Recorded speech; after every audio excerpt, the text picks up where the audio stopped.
பாமக வேட்பாளர் சௌமியா அன்பணி தருமபுரியில் பின்னடைவை சந்தித்துள்ளார். தற்போது நாம் அதனை அண்மை செய்தியாக பார்த்துக் கொண்டிருக்கிறோம். தருமபுரி தொகுதியில் திமுக வேட்பாளர் மணி முன்னிலை பெற்றுள்ளார். தொடர்ச்சியாக முன்னிலை பெற்று வந்த சௌமியா அன்பணி தற்போது பின்னடைவை சந்தித்துள்ளார். தற்போது நாம் அதனை அண்மை செய்தியாக பார்த்துக் கொண்டிருக்கின்றோம்.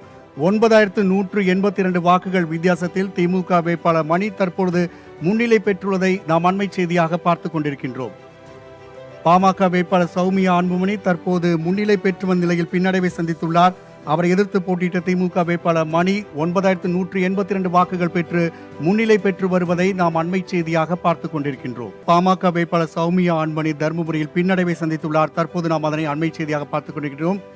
தருமபுரி தொகுதியில் திமுக வேட்பாளர் மணி முன்னிலை பெற்றுள்ளார். தொடர்ச்சியாக முன்னிலை பெற்று வந்த சௌமியா அன்புமணி தற்போது பின்னடைவை சந்தித்துள்ளார். தற்போது நாம் அதனை அண்மை செய்தியாக பார்த்துக் கொண்டிருக்கின்றோம். 9182 வாக்குகள் வித்தியாசத்தில் திமுக வேட்பாளர் மணி தற்பொழுது முன்னிலை பெற்றுள்ளதை நாம் அண்மை செய்தியாக பார்த்துக் கொண்டிருக்கின்றோம். பாமக வேட்பாளர் சௌமியா அன்புமணி தற்போது முன்னிலை பெற்று வந்த நிலையில் பின்னடைவை சந்தித்துள்ளார். அவரை எதிர்த்து போட்டியிட்ட திமுக வேட்பாளர் மணி 9182 வாக்குகள் பெற்று முன்னிலை பெற்று வருவதை நாம் அண்மை செய்தியாக பார்த்துக் கொண்டிருக்கின்றோம்.